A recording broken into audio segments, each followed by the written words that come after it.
Hi there, Dan West again. Got a little vignette I'm going to put up. This is my cafe mezzanine build here that you see. And I had mentioned earlier in that build that there is going to be an area where I'm standing right now is going to have specific attention put to it. But because of the nature of the problem in question, I thought I'd make a separate video just for that alone. I think it's worth putting up for people who might have a similar situation. Before I go on, I want to dedicate this little video to my wife's nephew, Brent Mevelet, who's a electrician, big mountain of a man, and his dad, Jeff Mevelet, who's the owner and operator of a fourth generation hardware store here in Tennon, California by the name of Merithew's Hardware. Now, last week I needed a step drill, and I've used a lot of them through the years. I've never bought one. And I went to Home Depot, I went to Lowe's, I went to Do It Center, I went to Orchard here, a big orchard store. And none of them had one. And on my way home, because I thought about this as I was out driving around, and I should have went to our Merithew's right off the bat. They're right around the corner from where we live. So on the way home, I stopped by there. Sure enough, they had 4 sizes. Now, they don't give these things away. Man, when I paid for this thing, believe me, I was hunched over walking out of that store, I tell you. But I'm glad I got it. You know how it is, guys. You know, when you need something, you'll pay almost anything to get it if you got to have it. And I had to have one at that time. Now, this little vignette is about this area right here in this cafe mezzanine. As you can see, the number 1 post there is set. It's solid, as the number 5 post is set and solid. It will not move. The 2 rails there are glued and pinned. These 2 rails here are floating, as this is floating. These 2 rails here are glued and pinned, but this is also has just a little bit, not much of movement. Now, not really much, but this one will have more movement. Right now, these things are clamped in place, so they're solid right now. But when these clamps are off, it can move. Reason being, I believe I'm going to have to glue these 2 rails and these 2 rails at the same time. It's going to be kind of a hefty little glue up because of the size and everything. And but yet I'm going to need movement to get into them. Now, the problem is over here. These 2 posts are parallel, but they're like a parallelogram. They're off-centered. They're not face-to-face. And this presents a problem in cutting these 2 members here, getting them exact with the exact angle. The 2 angles are different. And to get these 2 angles exact with the exact length is quite a problem. Now, for any good framer, a guy who builds concrete forms, or even a good finish man, no problem. They've come across these things. They've been taught how to do it. There's really a few ways of doing this. The one way I'm going to show you is the one I'm going to use in this particular instance, and I don't want to spend a lot of time in showing all the different ways it could be done, but I'm going to show you the one that I'm using here, and it'll be quite explanatory. Now, I think what I should do now is bring the camera over here so you can have a better look at what I'm talking about. All right? Okay. Okay, here we are at the far end where that compound angle is at, and where I want to show you, what we're looking at here. Here's post number 3 and post number 4. And again, they're relatively parallel for an on-site job condition, relatively parallel, but nothing's exact, not like in a shop or, where you're really dealing with everything straight, true, and same size. But they're relatively in the same position, but they're shifted like a parallelogram. And the problem is to get the offset, the height, and the proper angle. And how I'm going to do that, I'm going to show you right now what I used.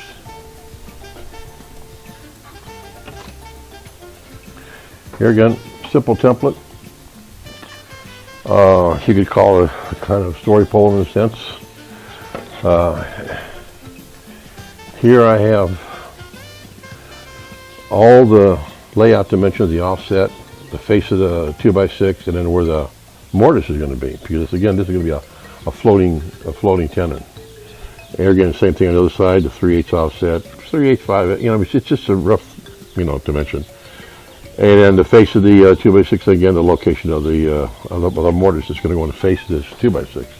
And that's going to be another situation where I have to make a router template to go on the face and then plunge and go in there. That's going to be another little thing I'll show you how to do.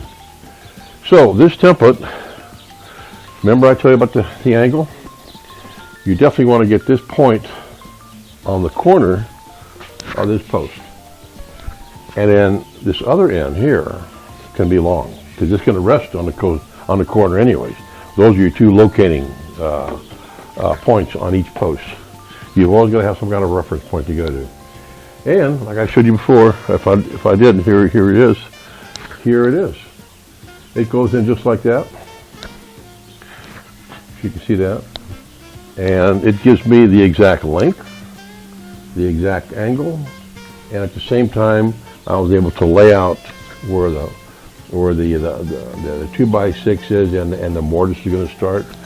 And then with another little piece of wood, I'll go vertically and get the lengths of each one on post number 4 and post number 3.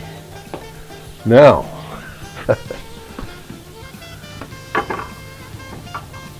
here it is. Here's the 2x6. I went and cut it, laid it out, and here we go. On that point there, and on that point here.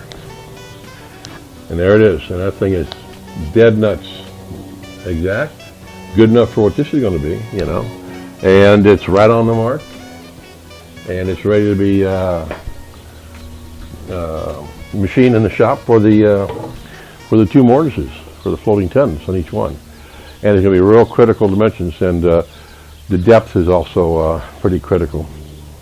But once it's glued up, it's going to be there, man. I mean, it's solid, you know. So I hope this will help you in a situation where you could be dealing with a fence, a set of cabinets, you know, just a matter of maybe meeting two pieces of wood, trim or something like that.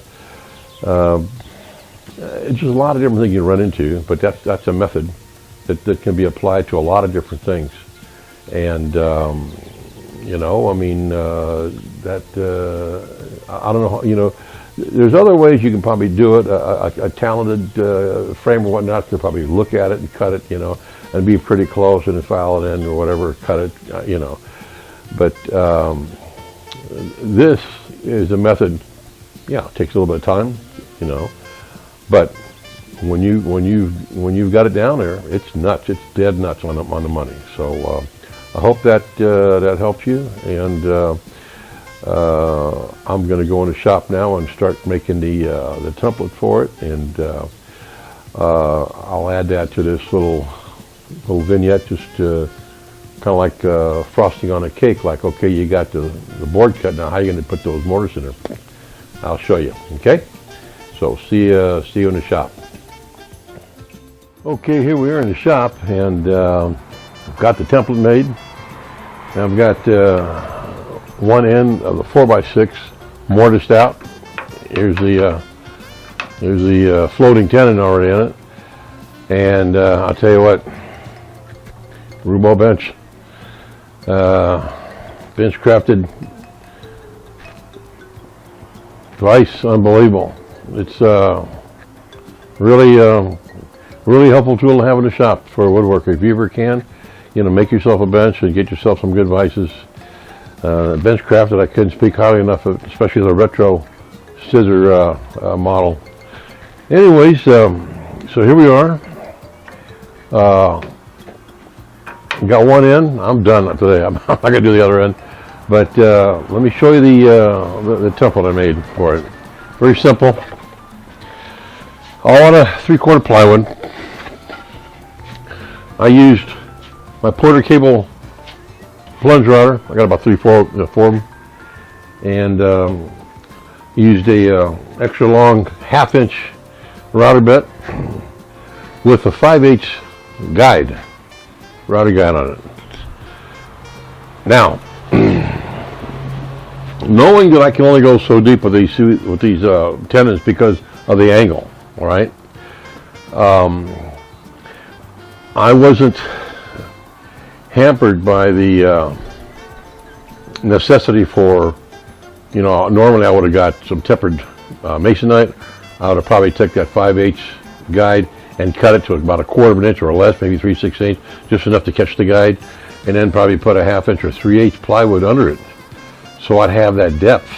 But I don't have to go that deep. In fact, with the 2x6, I can't go that deep. And believe me, for what they're going to be used for and how it's going to be set, and I got double tenons on a 4x6, double, so it's not going to be a problem. They're well fitted. They're going to be glued real well, and there's no stress on this other than just freestanding and holding this all together.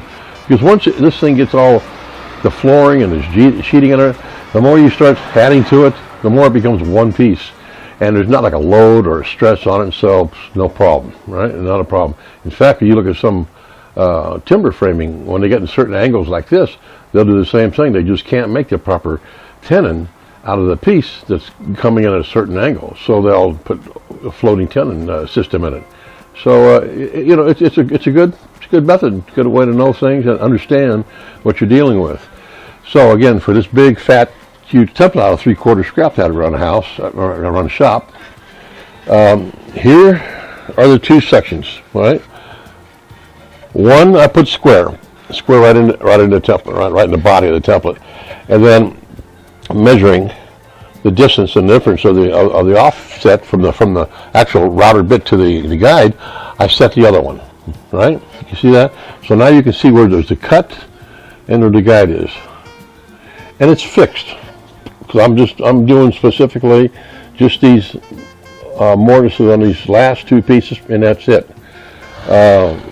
Reason why I'm stressing that is because later, when I finish some cabinets I have in my office, my shop, they're on my, what do you call it, man's cave type of deal. I've got a big unit that I've made, and I've got to finish some things in there. And I saw something from the Wood Whisperer a while back, how to make a template for doing dados in your cabinets. Now, I've always done mine on table saw with dado blades, but I really like the way he came up with this idea, or where he found it, that you have one side that's set square to your template, and then whatever panel you got coming in, put the panel in, and then slide the other one to it, and now you got a dead nuts cut exactly for that panel.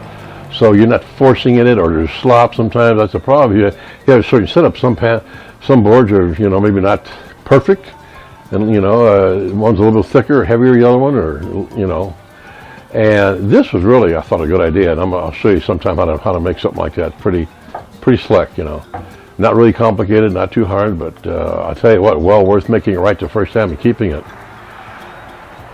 So with that, again, this wasn't that bad a deal to do, and I had scraps, basic system, of how to, look for an area where you've got to locate it, and then just get things centered up, and like I said, normally I would use tempered masonite, and and cut the guide so I get the depth, but I didn't need to go that deep, so everything was cool.